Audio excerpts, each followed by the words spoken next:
بسم اللہ الرحمن الرحیم۔ فتح مکہ میں آپ صلی اللہ علیہ وسلم کی رحم دلی کے مظاہرے۔ اکرمہ رضی اللہ کی حاضری۔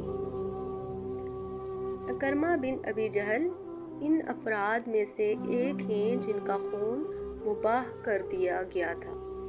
فتح مکہ کے بعد بھاگ کر یمن چلے گئے تھے۔ ان کی بیوی بنت حارث اسلام لے آئیں اور دربار رسالت میں حاضر ہو کر اپنے شوہر کی امان چاہی۔ حضور سید عالم صلی اللہ علیہ وسلم نے ان کی بیوی کی درخواست کو قبول فرما لیا۔ اکرمہ مکہ مکرمہ سے بھاگ کر یمن کے ساحل پر پہنچ چکے تھے۔ ابھی کشتی میں سوار ہی ہوئے تھے کہ ایک طوفان میں پھنس گئے۔ اکرمہ نے لات و عزا کو پکارا مگر بات نہ بنی۔ کشتی والوں نے کہا عزا کام نہیں دے سکے گا، ایک خدا کو پکارو۔ تو اکرمہ نے کہا اللہم لکا عہد انا آفیتنی مما انا فیہ ان آتی محمد حتی عزا یدی فیہ یداہ۔ اے اللہ، اگر تو اس مصیبت سے بچا لے تو میں تیرے حضور عہد کرتا ہوں کہ حضور صلی اللہ علیہ وسلم کے ہاں حاضر ہو کر مسلمان ہو جاؤں گا۔ ادھر بیوی نے اپنے شوہر اکرمہ سے کہا اپنے آپ کو ہلاک مت کرو، میں نے تیرے لیے دربار رسالت سے امان حاصل کر لی ہے، چلو دربار رسالت میں حاضری دو۔ اکرمہ بیوی کے ساتھ روانہ ہو گئے۔ ادھر حضور سید عالم صلی اللہ علیہ وسلم نے صحابہ سے پہلے ہی فرما دیا یاتیکم اکرمۃ مومنا، اکرمہ مومن ہو کر حاضر ہو رہا ہے۔ میاں بیوی نے حاضری دی اور حلقہ بگوش اسلام ہوئے۔ برملا صداقت مصطفیٰ کا اعلان کیا، پھر دعا کی درخواست کی۔ حضور صلی اللہ علیہ وسلم نے دعائے مغفرت فرمائی۔ بس گزر گیا جو گزر گیا، اس کے بعد ساری زندگی دین متین کی خدمت کے لیے کمر بستہ رہے۔ روحانی انقلاب کا یہ عالم تھا کہ تلاوت قرآن کریم کرتے تو غشی طاری ہو جاتی اور فرماتے یہ میرے رب کا کلام ہے۔ جب حضرت صدیق اکبر نے مرتدین کے خلاف صف آرائی فرمائی تو سیدنا اکرمہ ایک جماعت کے سالار قافلے کی حیثیت سے بڑھ رہے تھے۔ جنگ اجنارین میں شہید ہوئے جس میں اطہر پر 70 سے زیادہ زخم لگے تھے۔ الاستعبا علا بن عبد البرس۔ فتح مکہ کے موقع پر حضرت اکرمہ کے ہاتھوں ایک شخص شہید ہوا تھا۔ حضور نے خبر ملنے پر فرمایا قاتل اور مقتول دونوں جنتی ہیں۔ حضرت اکرمہ کے قبول اسلام اور ایمان پر موت کی طرف اشارہ ہے۔ وحشی بن حرب کی ندامت، یہ بھی ان لوگوں میں سے تھے جن کا خون مباح قرار دیا گیا تھا۔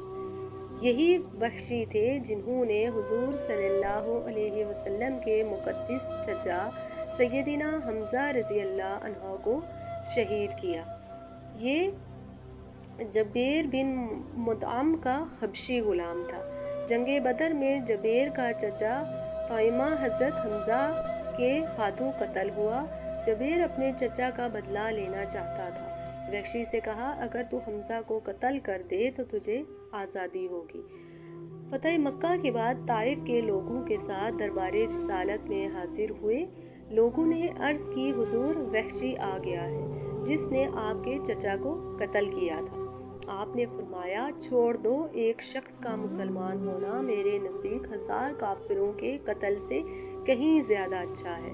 حضور سید عالم صلی اللہ علیہ وسلم نے حضرت وحشی سے حضرت حمزہ کی شہادت کا واقعہ دریافت فرمایا۔ حضرت وحشی نے نہایت ندامت اور شرمندگی سے سنایا اور یہ محض تعمیل حکم تھی۔ موتی سمجھ کے شان کریمی نے چن لیے قطرے جو تھے میرے عرق انفال کے قبول اسلام کے۔ بعد میں حضور علیہ السلام نے حضرت وحشی سے فرمایا تم میرے سامنے نہ آیا کرو، تمہیں دیکھ کر مجھے محترم حضرت حمزہ کا صدمہ تازہ ہو جاتا ہے۔ حضرت وحشی اسی وقت محفل سے اٹھ کر باہر آ گئے اور پھر ساری زندگی سامنے نہ جا سکے۔ چونکہ حضور سید عالم کو ایذا دینے سے بچتے تھے۔ جب بھی محفل میں حاضر ہوتے تو پس سے پشت بیٹھ جاتے اور ہمیشہ کسی ایسے موقع کی تلاش میں رہتے کہ اس گناہ کا کفارہ ادا کر سکیں۔ حضور سید عالم صلی اللہ علیہ وسلم کے وصال کے بعد جب مسلمہ کذاب نے نبوت کا دعویٰ کیا تو سیدنا صدیق اکبر رضی اللہ عنہ نے اس سے ٹکر لی۔ آپ کی کمان میں یہ حضرت وحشی بھی تھے۔ اچانک حضرت وحشی کی نظر مسلمہ پر پڑی جو ایک دیوار سے ٹیک لگائے کھڑا تھا، گویا ایک بھورے رنگ کا اونٹ کھڑا تھا۔ آپ نے فوراً حملہ کر کے ہلاک کر دیا۔ آپ فرمایا کرتے تھے، دور جاہلیت میں مجھ سے خیر الناس شہید ہوا تو دور اسلام میں میں نے شر الناس کو بھی ہلاک کیا ہے۔ جس طرح حضرت وحشی نے حضرت حمزہ کو نیزہ مارا تھا اسی طرح اسے بھی مارا۔ حضرت وحشی فرمایا کرتے تھے، الحمدللہ الذی اکرم بیدی ولم یعنی بیادی۔ اللہ کا شکر ہے جس نے حضرت حمزہ علیہ السلام کو میرے ہاتھوں شہادت کی عزت بخشی اور مجھے ان کے ہاتھوں ذلیل نہیں کیا۔ اس لیے اگر وحشی سیدنا حمزہ کے ہاتھوں مارے جاتے تو کفر کی موت تھی جو ذلت و رسوائی ہے۔ عبار بن اسود کے لیے معافی کا اعلان، اس نے بھی اسی قسم کی نازیبا حرکت کی۔ حضور صلی اللہ علیہ وسلم کی صاحبزادی حضرت زینب رضی اللہ عنہا جب ہجرت کر کے مکہ سے مدینہ عازم سفر تھی تو حبار نے بھی آپ کے اونٹ کی بغلوں میں اپنے عصا سے کھلایا، جس سے آپ کا اونٹ بتکا اور آپ گر پڑے۔ آپ کا حمل ضائع ہو گیا، آپ بیمار ہو گئی اور اسی بیماری سے آپ کی وفات ہوئی۔ یہ اس قسم کے بخت لوگ تھے کہ انہیں خاندان نبوت کی ان معصوم شہزادیوں پر بھی رحم نہیں آتا تھا۔ نبی کریم صلی اللہ علیہ وسلم نے اس کو بھی مباح الدم قرار دیا۔ وہ اپنے بارے میں یہ فیصلہ سن کر وہاں سے بھاگ گیا۔ جب رحمت عالم و جارانہ کے مقام پر تشریف فرما تھے، یہ حبار حاضر ہوا۔ لوگوں نے دیکھا تو عرض کیا، یا رسول اللہ صلی اللہ علیہ وسلم، یہ ہے حبار ابن اسود۔ حضور نے فرمایا، میں نے اسے دیکھ لیا ہے، کوئی صحابی اٹھے تاکہ اس کا کام تمام کر دے، مگر حضور صلی اللہ علیہ وسلم نے اسے اشارے سے منع کیا۔ فرمایا، بیٹھ جاؤ۔ حبار بارگاہ رسالت میں دستے بدستہ کھڑا ہو کر عرض پیرا ہوا، سلام علیکہ یا نبی اللہ، اشہد ان لا الہ الا اللہ واشہد ان محمد رسول اللہ۔ میں یہاں سے بھاگ کر چلا گیا تھا۔ میں نے ارادہ کیا کہ اجمیوں کے ملک میں چلا جاؤں اور وہاں رہائش اختیار کروں۔ پھر مجھے حضور صلی اللہ علیہ وسلم کی عنایات، صلہ رحمی، عفو و درگزر کی صفات جمیلہ کا خیال آیا۔ اے اللہ کے رسول، حضور کی بعثت سے پہلے ہم لوگ مشرک تھے، آپ کے صدقے اللہ تعالیٰ نے ہمیں ہدایت دی اور ہلاکت سے ہمیں نجات دی۔